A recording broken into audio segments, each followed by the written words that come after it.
তিনি থাকতেন মদিনার উঁচু এলাকায় থাকতেন, সারা রাত তিনি ঘুরেছেন কার কি অবস্থা দেখে শেষ রাতে তিনি ফিরে আসতেছেন। তো ফিরে আসার সময় উনি একটা প্রাচীর বেষ্টিত ঘরের পাশে দুইজন নারীর কথোপকথন শুনতে পেলেন, একজন বৃদ্ধা একজন যুবতী। উনি কান লাগিয়ে শুনতে পাচ্ছেন, ওমর ফারুক কাউকে দেখতে পাচ্ছেন না, শুনতে পাচ্ছেন। বৃদ্ধা মা তার যুবতী মেয়েকে বলে, এই তাড়াতাড়ি উটের দুধ দহন করে উটের দুধের সাথে পানি মিশাও, তাইলে কালকে বাজারে মদিনায় বেশি দামে বিক্রি করা যাবে, লাভ হবে অনেক। বৃদ্ধা মহিলা এটা বললেন। যুবতী মেয়ে উত্তরে বলে, মা আপনি জানেন না আমিরুল মুমিনিন খলিফাতুল মুসলিমিন ওমর ফারুক দুধে পানি মিশানোকে দণ্ডনীয় অপরাধ বলে ঘোষণা দিয়েছে, জানেন না?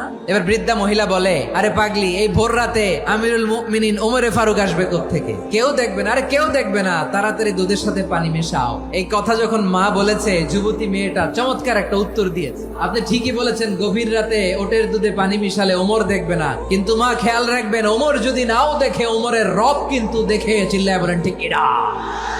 দিস ইজ কল্ড তাকওয়া।